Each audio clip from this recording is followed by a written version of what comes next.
The Eastern Plaguelands were doing far worse than the West. The Argent Crusade made daily patrols and maintained beacons of holy light to help grip what little hold they have on these still-cursed lands. Probably the single largest concentration of roaming former scourge on the continent, and filled with plenty of would-be hopefuls seeking to carve their own undead kingdoms from the wreckage. Not that this stopped everyone from visiting. A Worgen herbalist named Fiona and her wandering caravan drifted through the region, gathering the disjointed as they journeyed. These included 2 Argent Crusade hopefuls, Gidwin Goldbraids and Terranar Sunstrike, fast friends who liked to compete one with another as to whom could slay the most undead that day. Unfortunately, their game turned a bit deadly as the Baroness Anastari captured Gidwin and nearly succeeded in converting him into a crude Death Knight, before the rest of the caravan was able to rescue him.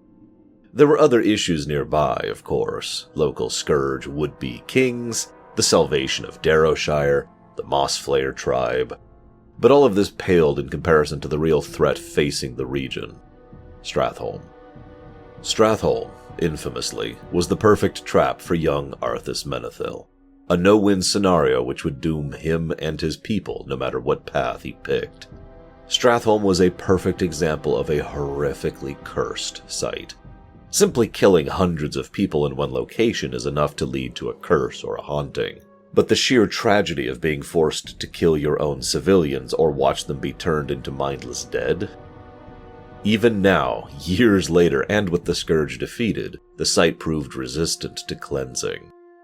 To the east lay the disorganized dead, remnants of what was once Baron Rivendare's domain. The Baroness Anastari holds court here, a corrupt noble in life and a possessor of souls in death. She is attended by the warrior Neruben Khan, one of the strongest Nerubian soldiers, felled in the War of the Spider against the Scourge, and forced to guard the Ziggurats as her penance.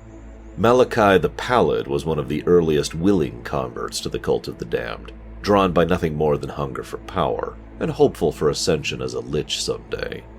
Magistrate Bartholos was one of those who fell during the culling, returned as a wight to guard the entrance to the slaughterhouse, alongside Rammstein the Gorger, one of the original abominations of the Scourge. In fact, he was the one who personally slew Nathanos Maris. The slaughterhouse itself was manned by Aureus Rivendare, Baron Rivendare's son, who had actually sought to free his father some years prior from Scourge control, and fell in return. With these ex-Scourge forces contained, the Brotherhood of Light was able to reclaim much of the city, but the western section still posed a problem.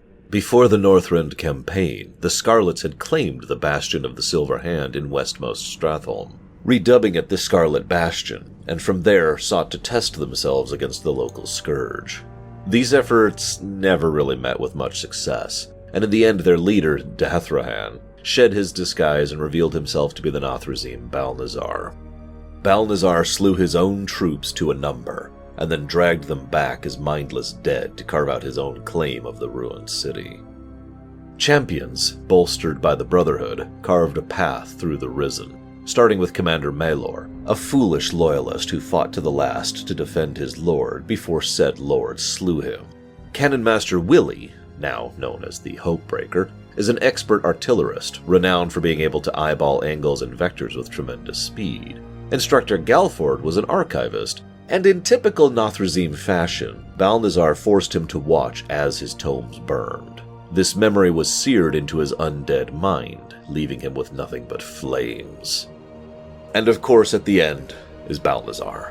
While all Nathrazim caused their fair share of issues, it could be argued that Balnazar has been personally responsible for more of a mess on Azeroth than any other of his kind, with the possible exception of Tichondrius. Balnazar infiltrated the Scarlet Crusade at its inception, replacing its leader and cultivating the organization into the agency that has caused tremendous pain and death across 2 continents for 8 years now. With Balnazar banished back to the Nether, Stratholme was at last free of its final, vile influence, and would be able to begin the long road to recovery.